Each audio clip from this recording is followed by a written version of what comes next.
activista, política, mamá, tenemos una invitada que además nos costó muchísimo trabajo conseguir que los tiempos cuadraran y que pudiéramos tenerla aquí para conocerla desde todos sus ángulos, que son un montón. Alessandra Rojo de la Vega, bienvenida. ¿Cuál es tu juego? Muchas gracias. Pues el que quieras. ¡Ah, tómala!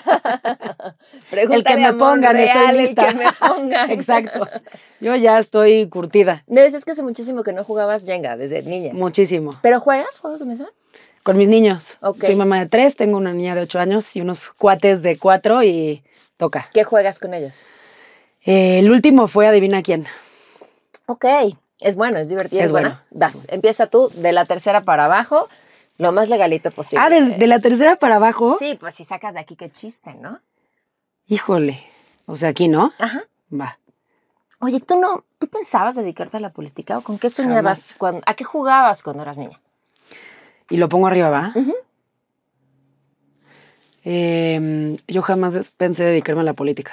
Siempre quise ser abogada. Uh-huh. Quise estudiar Derecho y mi papá me dijo así como, en este país, ¿cómo crees que vas a estudiar Derecho con un país tan corrupto y vas a estar en los tribunales y te van a acosar? Entonces, bien obediente, estudié comunicación y añitos después cumplí mi sueño de ser abogada. Pero no me imaginaba en la política, O sea, yo era muy distante a la política. ¿Volviste a estudiar una carrera y estudiaste Derecho? En la pandemia. Bueno, la comunicación hace Sí, mis añitos, ajá. 15 años, mínimo. ¿Y en la pandemia te pusiste a estudiar Derecho? Y en la pandemia me puse a estudiar Derecho. Entonces, ¿también eres abogada? También soy abogada. Ok. Ahora, ¿tu camino en la política empezó en el equipo de Peña Nieto? Sí, por azares del destino, Ajá. ¿no? Yo estudié comunicación y a los 23 años mandé mi currículum a todos lados, normal, ¿no? Para buscar trabajo. Y uno de esos lados fue Pemex. Por fin no hubo plaza, se cerró el espacio, pero me fueron conectando así de, pero te recomiendo acá y te recomiendo acá, y acabé en una entrevista en comunicación social con Enrique Peña Nieto, bueno, con los responsables. Cuando era gobernador del Estado de México. Y dije, bueno, pues es trabajo, ¿no? Es trabajo y entré. Uh-huh. Así entré a la política, digo, sin querer ser política. Y me encantó el servicio a la gente, ¿no? O sea, el hacer campaña, dije, no, esto es lo mío. O sea, ayudar, estar en contacto con las personas. En el Estado de México, cuando entré, organizar las conferencias de prensa, hablar con los medios, boletines. Ok. ¿Y luego de ahí te vas a dónde? De ahí me voy a la campaña hacia la presidencia, en el equipo de Ale Lagunes. Ahí empezamos un movimiento muy fuerte digital con jóvenes. Y me encantaba lo que hacíamos. Estábamos muy en contacto con la gente, ayudábamos mucho y me encantó. Ganamos, según yo, me voy a presidencia. Y de las primeras veces que llegué me acosaron, fuerte, feo. Y digo, uno como mujer, a veces, hoy puedo decir tontamente, aguanta porque piensas que así nos toca, ¿no? Piensas que hay que aguantar para poder desarrollarte profesionalmente todas estas violencias. Hoy puedo decir que son violencias. En ese momento no tenía esa conciencia. Dije, pues así nos toca. Y ¿quién te acosaba? David López. Y me acosó fuerte, ¿no? O sea, muy cochino. Creo que es la primera vez que digo su nombre abiertamente. Y en ese momento, antes de entrar, dije, pues no lo voy a tolerar. Entonces preferí mi seguridad antes que mi desarrollo profesional y me fui. Y puse mi primera fundación, Movimiento Unido por la Infancia, para ayudar a niñas y niños en riesgo de calle. Les llevamos educación o formar a las comunidades, clases de todo, ¿no? De deporte, teatro, ciencias, así llevábamos clases a sus comunidades para que en lugar de estar en entornos violentos estuvieran ocupados en esto. Así me fui varios años, puse una agencia de marketing digital y pensé que nunca más iba a regresar a la política. Y veme. ¿Y qué pasó después? Diputada por el Partido Verde. ¿Fue lo siguiente? Fue lo siguiente. Fui mamá de Martina, ella tiene 8 años, y empecé movimientos muy fuertes, entre ellos prohibir el plástico de un solo uso en la ciudad. Y pues por change.org y en redes y en la calle y movimientos y limpiar las calles y limpiar playas. Todo esto surgió por Martina. Es la culpable de que no nos den bolsas en el súper. Yo soy la culpable. Todo esto empezó por mi hija, porque caminábamos al kinder y se sorprendía de la basura, ¿no? Y jugábamos a recoger y así empecé un movimiento muy fuerte y me buscó el Partido Verde para ser diputada aquí en la ciudad. Me dijo, ¿te todo afiliaste esto... al partido o no? No, Okay. nunca he militado en ningún partido. Me dijeron, lo más probable es que no entres, pero imagínate, todo esto que estás haciendo desde la sociedad civil, llevarlo a cabo real. Y dije, bueno, al principio como que decía, no, qué horror la política, como todos en este país, la mayoría de la gente que pues repele la política, repele el gobierno. Entonces dije, no, se va a ver, todo lo que he hecho se va a echar abajo solo por meterme en la política, pero bueno, creo que las oportunidades hay que tomarlas. Y qué bueno que lo hice, porque logramos prohibir el plástico de un solo uso, entre muchos otros logros. Y estuve 3 años como diputada. En estos 3 años abrí mis redes sociales para... ¿Tú ya sacaste? No, basta. ¿Otra vez? Bien, pues sí. Abrí mis redes sociales para... La que está abajo de esa está más fácil. Abajo. O sea, esta. Ah, bueno, ya. Ok. Abrí mis redes sociales. Yo las usaba como un... Pues como un medio de comunicación con la gente que me seguía. Ok. En su mayoría mujeres, 90% hasta la fecha. Y decía, bueno, pues ya estoy en este espacio, hay que escuchar a la gente, hay que llevar sus propuestas a cabo. Y en estas muchas dinámicas que yo hacía, una vez pregunté si en algún momento de sus vidas habían vivido violencia de género. Y la respuesta fue abrumadora. Aparte no acababa ahí. Se desahogaban, me empezaron a contar sus historias. Y pues desde ahí abrí los ojos para nunca más cerrarlos, ¿no? Me volví feminista. Llegó Ani, una gran amiga mía que fue atacada con ácido, que tuvo que ir del país por falta de justicia, por falta de tratamientos, por su seguridad. Literalmente se fue a refugiar a otro lado. Han pasado 5 años y siguen sin agarrar a su agresor, al autor intelectual. Ya agarramos a los materiales, y digo agarramos porque nosotras fuimos las que le hicimos de investigadoras, peritos, buscamos a testigos protegidos, les pagamos recompensas. Fue un camino bastante complicado, pero su historia me hace abrir los ojos y pues de ahí para el real. Puse mi segunda asociación, No es una, somos todas. Damos asesoría legal, psicológica a mujeres que viven violencia. Más o menos 30 mujeres todos los días ayudamos, de todo el país. ¿Cómo les ayudan? Pues la mayoría asesoría legal y psicológica, pero también nos vamos a las calles, presionamos fiscalías, señalamos autoridades corruptas, acompañamos, muchas veces nada más quieren contar sus historias. En la desconfianza que tienen de las autoridades, pues eso no lo puedes mover. Si no quieren denunciar, pues no quieren denunciar, pero cuando nos cuentan sus historias los acompañamos. Cuando empiezas a tener conversaciones sobre violencia, entiendes también las propias. Ahorita contaste una y dijiste, no sabía que tenía un nombre, ¿no? Solo me salí porque dije, esto no lo voy a aguantar. Pero, ¿qué más? ¿Qué de otros 20 te han caído en este recorrido? Muchísimos. Desde mi educación, toda la vida yo crecí en una escuela de puras niñas, de Legionarios de Cristo, y todo era pecado, todo estaba mal. Te enseñan a competir entre mujeres, te llenan de estereotipos, es una competencia no sana porque, pues, a ver quién es más guapa, a ver quién tiene el mejor novio, o luego te peleas hasta por el novio. Y yo lo veía muy normal hasta que fui consciente de lo que es ser feminista, que no solo conoces los tipos de violencia, sino esto, cómo te llenan de etiquetas, cómo te llenan de estereotipos desde chiquita, cómo nunca fue pareja la educación entre mi hermano y yo, o mi hermana y él. Él podía hacer lo que quisiera siempre, ¿no? Nosotras no podíamos salir todos los días porque cómo nos iban a ver. Y que eras una fácil, ibas a estar muy vista, claro. Te iban a ver, no, viernes o sábado, ni modo que los 2 días en el antro. Ajá. Él pudo hacer de su vida lo que quiso. Yo escogí una carrera que me encanta, pero pues no era lo que realmente quería en el fondo, porque pues era una carrera para hombres, ¿no? Y pues los roles entre mi papá y mi mamá que yo veía muy normales, ¿no? Mi mamá nos cuidaba, nos educaba, y mi papá es el que salía a buscar. El mamut. Así es. Entonces yo crecí así, romper con todo esto fue muy doloroso. Ajá. Y raro para mi familia, para mis amigos, para mis amigas. Perdí mucha gente que quería, como que ya empecé a hacer la loca, ¿no? Y ahora qué le picó, ¿no? O sea, ¿en tu familia qué te decían? Hubo muchos pleitos muchas veces, ¿no? Como de, pues nosotros no tenemos la culpa de tus creencias. Pero este proceso vino ya casada. Sí, que fue parte de, ¿no? También al casarme, tener hijos, pensé que así era la vida, no es que era lo que tocaba. Estudiar, trabajar, casarte, tener hijos. para mí era lo normal, así me educaron. Ujú. Y me di cuenta que tal vez no. Digo, yo amo a mis 3 hijos, con todo el corazón, pero si hubiera sido más consciente, yo no sé si hubiera escogido Ser mamá. ser mamá. O Y embarazarte después. sí. ¿Qué edad tenías cuando fuiste mamá? Martina tiene 8, creo que 28, 29. Ok.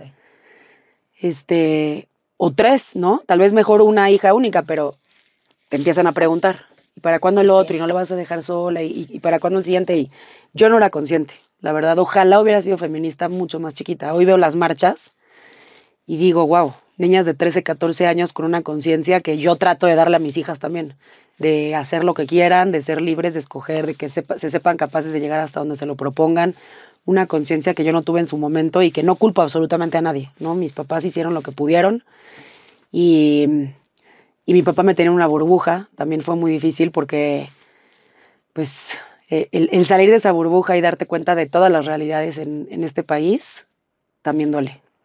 Ahora, pienso en este contraste que dices, mi familia no quería que me dedicara a la política, yo vivía en una burbuja, fui educada para ser mamá, tener hijos y ya, ¿no? Y tus decisiones personales y lo que te impulsa y lo que te lleva es, estoy ahí donde están aventando las bombas de gas lacrimógeno, que dicen que son extintores, que no lo son. Soy víctima de un atentado.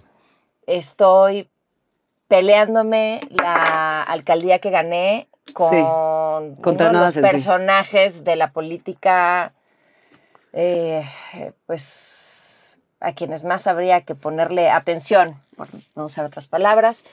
O sea, no solo quería seguir mi camino, sino soy una guerrillera, o sea, en el buen sentido de la palabra. Sí. No sé si en el mal sentido de la palabra, pero Sí. en ese sentido de la palabra. ¿Cómo ha sido todo esto? Sí, a ver, he cambiado muchísimo, ¿no? Yo creo que para empezar decidí tomar este privilegio o este poder para hacer algo no solo por mi país, sino por las mujeres, por mis hijos, por el mundo que le vamos a dejar también a nuestros hijos. Y ha sido muy complicado. Y lo que dices tú no es poquito, ¿no? A ver, soy una mujer muy determinada, que lucha por lo que quiere, que no se da por vencida. Eso sí, para que veas, mis papás me lo metieron hasta el fondo del corazón, porque yo creo que el haberme hecho deportista, yo competía en alto rendimiento en atletismo, era velocista, Okay. y ver cómo mis papás lucharon, porque dentro de este privilegio, pues mis papás eran muy jóvenes. A mi hermana la tuvieron a los 19, a mí a los 20, 21. Uh-huh. Pues salieron adelante solitos y siempre buscaron darnos lo mejor.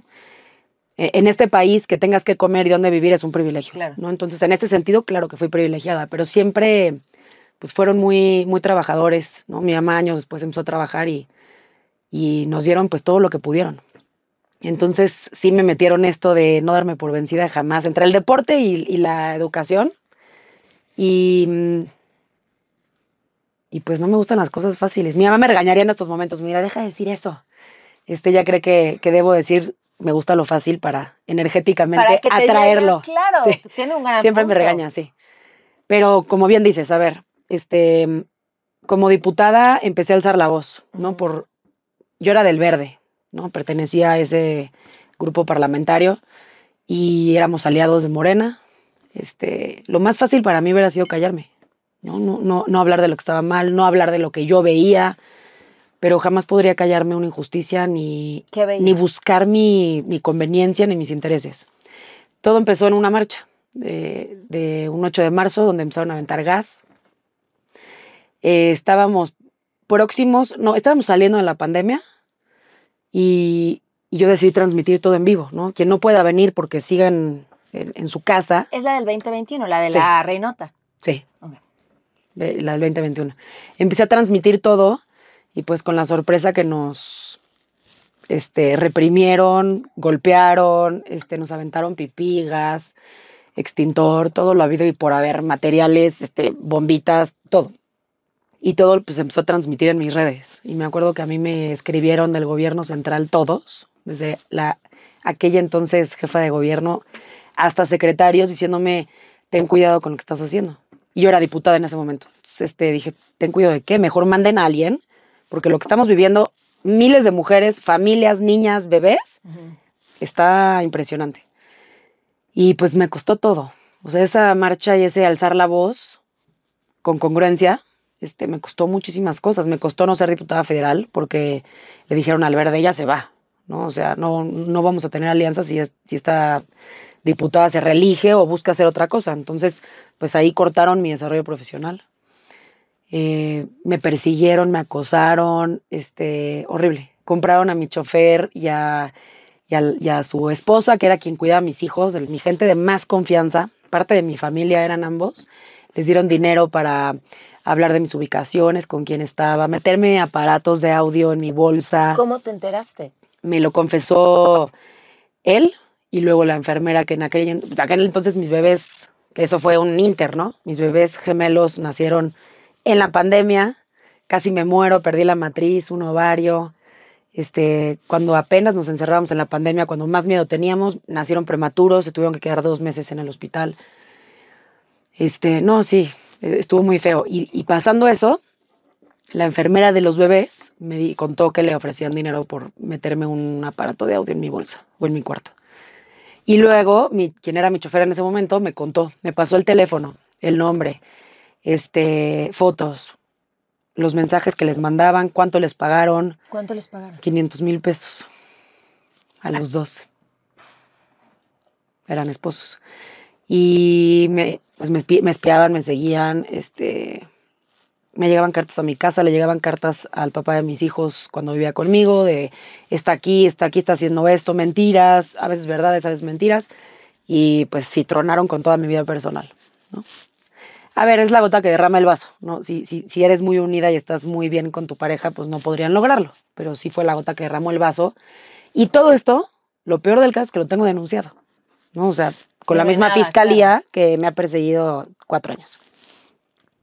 ¿Te llegaste a preguntar si valía la pena o habría valido la pena todo arrasando o a ese costo? Muchas veces. Sí, muchas veces he querido dejarlo todo y decir, a ver, ya, dedícate a tus hijos. Tengo una empresa con mi hermana. Sí, muchas veces, pero un día estoy mal, me pongo a llorar, tomo terapia, hago ejercicio y al día siguiente digo con más fuerza. Y casualmente, siempre que me quiero rendir, que digo ya estuvo, no va a cambiar nada, que me frustro, que me da impotencia, normalmente alguna mujer, alguna víctima me da las gracias, me platica su experiencia, cómo le cambiamos la vida y digo, no, sí vale la pena. Sí vale la pena y hay que seguir. Ese 8M del que contaste se hizo viral una mujer apodada La Reinota, porque a ella la graban en el momento en el que la policía avienta esta bomba de humo y ella corre hacia la bomba, la agarra y se la avienta de regreso a los policías. Tuve la oportunidad de entrevistarla a los pocos días y ella cuenta que llegó por ti, que llegó porque estaba viendo tu transmisión en redes sociales y decía, verla a ella, Ale, que es espectacular, era toda su descripción, ¿no? Espectacular, así, toda llena de polvo blanco y pues te dije, ¿cómo la voy a dejar sola? Y por verte es que ella va y ya sucede toda esta historia que se vuelve viral. Sí, me contó. Cuando llegó, me acuerdo perfecto, ¿no? Luego se hizo famoso ese video, pero cuando llegó al centro, ahí al Zócalo, llegó y me dijo, estoy viendo tu video, estamos aquí para apoyarte. Y pues se puso a ayudarnos, ¿no? Nuestro mayor preocupación era que habían jalado a una niña, los policías, y que le dijeron que pues no aparecía. No aparecía, y luego apareció golpeada y luego dijeron que era mentira y que todo era mentira. Siempre es mentira todo lo que a una le pasa y una ve. Pero sí, llegó por la transmisión. Y todo me va haciendo sentido, ¿no? O sea, vas inspirando a mujeres, ¿no? Las veces que yo hago videos que muchas me critican, es que solo quieres likes. Mira, si logro transformar la vida de una, todo valió la pena, ¿no? Que sean conscientes de lo que podemos vivir. ¿Qué pasa después de todo esto? Entonces viene este caos en tu vida personal, una persecución, te confiesan que les dieron dinero para que te grabaran, y luego... ¿Qué hiciste? No sé, lo quiero volver a meter. Pues no tendría por qué caerse por eso, pero ok, está bien. Nada más porque creo que esta conversación tiene que durar más tiempo. Ok, ¿qué me preguntaste? Yo no sé si el tribunal avalaría una Es la cosa así. mala vibra que me echan. Oye, aquí nadie te echa mala No, vibra, no, no, ¿eh? que traigo cargando, ya Ok, sabes. ok. Denuncié esto, las filtraciones de las cámaras del C5, que en una marcha todo el mundo vio eso, que Ah, lo del abrazo, claro. abracé a las de Bloque Negro y empezaron a decir que yo las financiaba, y fueron filtraciones del C5, Como si necesitaran quien las financiara. Ajá. como si necesitaran, como si México fuera muy tranquilo. Ujú. Y después, pues acabo la diputación, me meto a un gobierno a trabajar como directora de desarrollo social. Ujú. Logramos muchas cosas también. Un mundo muy distinto, ¿no? Hacer leyes que se pueden quedar en el papel, allá llegar a cambiar vidas desde los gobiernos más cercanos. Bueno, mi vida personal pues ahí queda, ¿no? Me divorcio y ¿Llevas una buena relación con el papá de tus hijos? pues más Ok. o menos. Ok. Que ¿no viste la última de que la candidata derrotada lo buscó y se sentó con él? ¿No te enteraste? ¿Por? Tampoco hablé de este tema, porque pues, es el papá de mis hijos, ¿no? Pero sí. Y luego dice que yo soy la violenta. ¿Y se sentaron para Lo hablar? buscó y él se sentó con ella para hablar pues para sacar la información. Mi vida es tan transparente que no le podrían sacar información. Pero, pero bueno, pues me llevo. Es el papá de mis hijos, lo respeto hasta ahí, quiero lo mejor para mis hijos y eso Claro. lo incluye a él. Entonces, pues eso pienso y listo. Después de esto es que decides, bueno, hay un hueco por ahí, de ahí a este periodo electoral. No, decido entrar como director de desarrollo social, 1 año y medio, casi 2, y decido de renunciar para dedicarme 1 año entero a dar conferencias. Empiezo a viajar por la ciudad y a algunos lados fuera para dar conferencias a jóvenes. Fui a muchísimas universidades, muchísimas conferencias para hacer conciencia, como que empezó a entrarme ojalá yo hubiera sido consciente desde la universidad, ojalá alguien me hubiera dicho, ¿no? Que podía estudiar lo que quiera, que me podía pasar lo que me pasó, muchos abusos, mucho acoso, que yo pensé que era normal. Y que las mujeres callamos muchos años, ¿no? No lo hablamos, lo guardamos, nos da pena, nos da culpa, nos da miedo y quienes nos quedamos con ese dolor somos nosotras. Así que creo que ya cumplí el trabajo que vine a hacer acá, renuncié, me dediqué 8 o 9 meses a dar conferencias y luego dije, pues voy a regresar. Voy a regresar a la política, yo quiero ayudar a la gente desde lo más cercano. Vi que Sandra Cuevas no se iba a reelegir, entonces dije, pues yo alzo la mano, ¿no? Empecé a recorrer las calles, empecé a recorrer las colonias y estuvo muy difícil que me dieran la candidatura, los partidos, muy difícil. ¿Cómo lo conseguiste? Porque lo dijiste hace un momento, no pertenezco a ningún partido. Justo por eso decían, pues no, o sea, ¿por qué le vamos a dar un espacio a alguien de sociedad civil? ¿Queremos a alguien priista o queremos a alguien perredista? Ni siquiera sabían en ese momento quién iba a siglar. Y yo era la mejor posicionada. Mira, yo creo que eran dos cosas. La primera, nadie se atrevía a enfrentarse a los Monreal por este mito de pues que eran como dueños del territorio. Llevaban gobernando 10 años. Sandra Cuevas era de su equipo. Se lo ganaron a Padierna, que también fue otros muchos años de que ellos fueran como dueños de esto. Y luego los Monreal estuvieron 10 años, incluida Sandra Cuevas, y pues entre que no se atrevían y decían la vamos a perder, y entre que pues querían a alguien partido. Pero pues se abrió la oportunidad. Primero iba a ir al Senado. Iba a ir al Senado, como que se abrió un espacio y me dijeron, ¿quieres? Y yo, pues sí. Y luego se abrió la alcaldía, dije, no, este sí era mi sueño desde un principio. ¿Siempre? ¿La alcaldía Cuauhtémoc era tu sueño? Sí, ahí se llevan a cabo nuestras luchas. Es la alcaldía con más trata. Es la alcaldía con más trata. Ahí se han llevado a cabo nuestras luchas. Ahí hemos alzado la voz semanalmente en la fiscalía. Ahí están los 3 poderes. Estuve 3 años como diputada ahí. Lo viví día y noche. Y sí, ha tenido muy malos gobiernos. Muy malos gobiernos. Gente muy abusiva. Y yo pienso que está peor que nunca. Y ya no quiero moverlo. Del Senado, o sea, de una posibilidad de una candidatura al Senado, a ser la cabeza, la autoridad más cercana de una de las delegaciones, de una de las alcaldías más complicadas por la cantidad de mafias que la envuelven, ¿no? Hablamos de la trata, y muchas otras más, porque están ahí los poderes, porque... ¿Qué te pensaste antes de eso? ¿Qué pusiste en la balanza? Pues cambiar vidas, ¿no? El poder cambiar vidas, el poder enseñar cómo debe ser un gobierno. A mí me parece que los gobiernos se han vuelto lejanos, inalcanzables, nadie escucha, nadie está.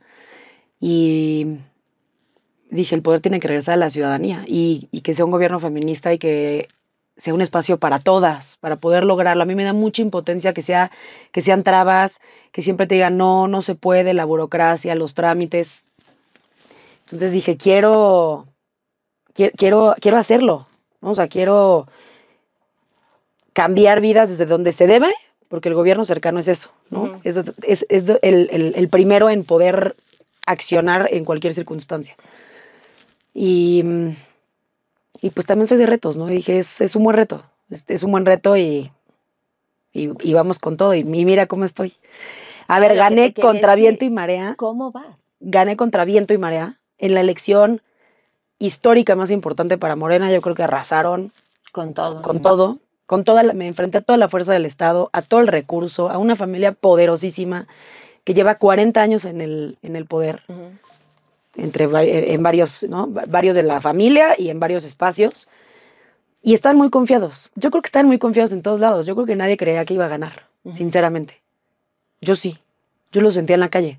A mí la gente me decía, esa familia no vuelve, ¿no? O sea, mira, es más, a veces me tocaba que me dijeran, voy a votar por Claudia, pero aquí en la alcaldía... Por ti. Por ti. O sea, no hay manera de que esa familia regrese. Ya fue mucho. Entonces yo sabía, yo lo sentía. Digo... No imaginaba un escenario tan complejo, ¿no? O sea, estoy en el centro y estoy en medio de todo y pues han sido evidentes mis diferencias con quienes hoy ganaron, ¿no? Uh-huh. Entonces, también hoy busco hacer alianzas, ¿no? No podemos seguirnos peleando y perjudicar a la gente. ¿Has tenido comunicación con Clara Brugada o con alguien de su equipo? Pues la busqué y no tuve respuesta. Uh-huh. Le mandé mensajes felicitándola y busqué acercamiento. Semanas después buscó a alguien de su equipo, a alguien de mi equipo, y le dijo que más adelante. Okay. ¿No? Que más adelante, que estaba muy fuerte el pleito en el tribunal y que más adelante nos reuníamos. Es lo único que he recibido. ¿Te preocupa llegar a la alcaldía? Bueno, pensemos que no sabemos cómo vaya a ser trabajar con Clara Brugada.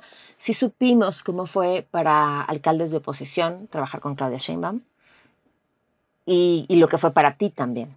Claudia como jefa de gobierno y ahora llegar con Claudia como presidenta. ¿Te preocupa? Mucho. Sí, mucho. Y no tanto por mí. Creo que yo ya he vivido de lo peor que se puede vivir.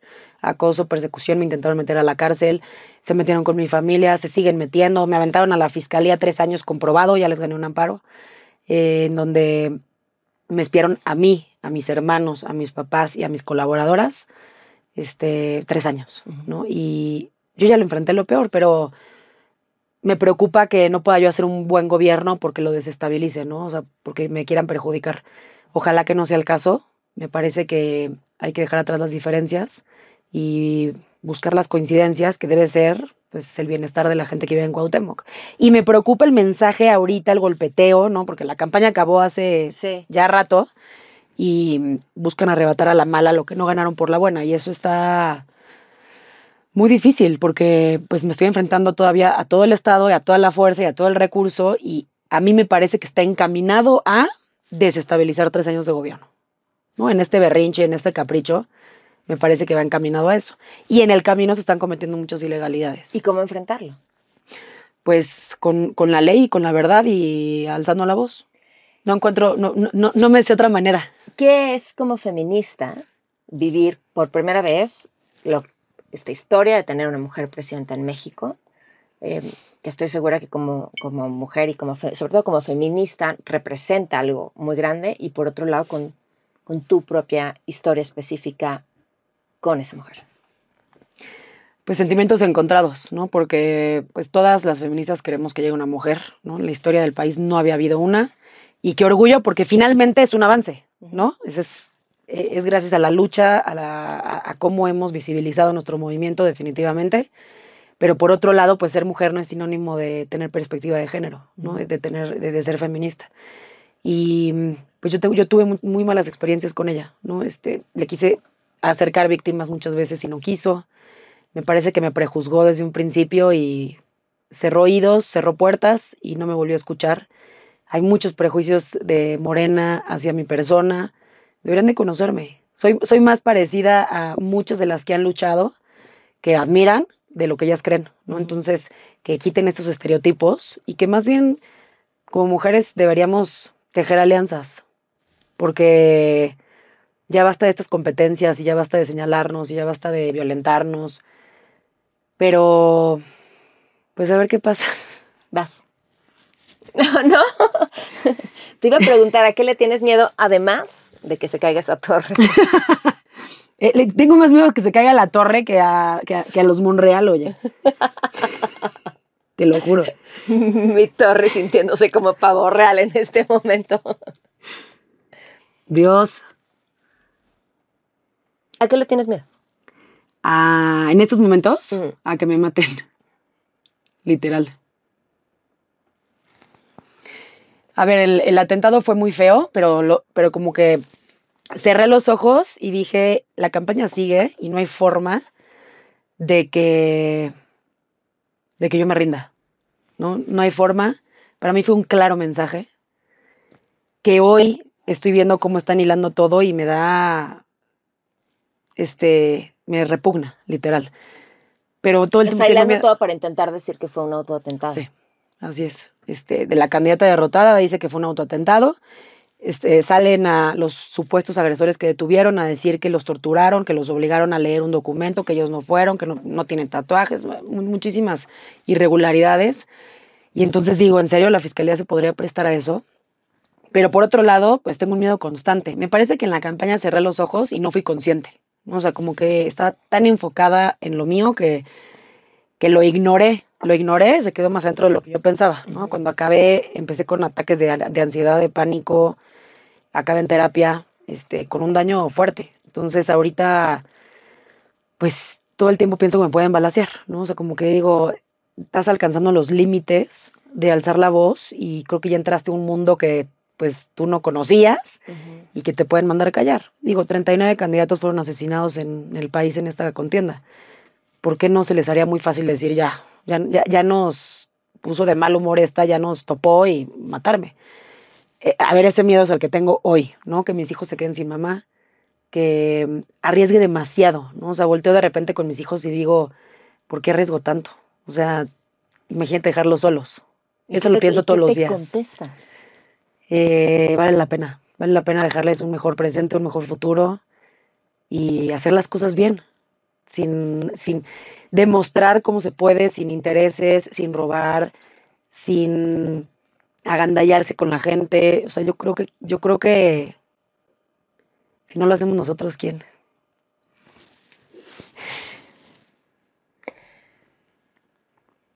¿Cuál ha sido la lección más importante que has aprendido en este proceso? Qué mal. Y le iba a detener otra vez, ¿eh? Ya iba a ser demasiado. Sí.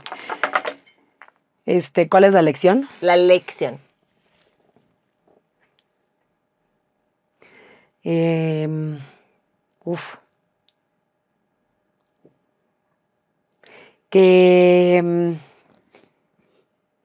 una vida con un propósito es una mucho mejor vida, aunque te duela en el camino, en el proceso, aunque muchas veces quieres rendirte, el aferrarte a tu causa y a tu propósito hace que todo valga mucho más la pena, que le encuentres sentido. Ale, muchas gracias. Gracias por a haber ti. venido. Muchas Muchísimas gracias. Gracias por la invitación.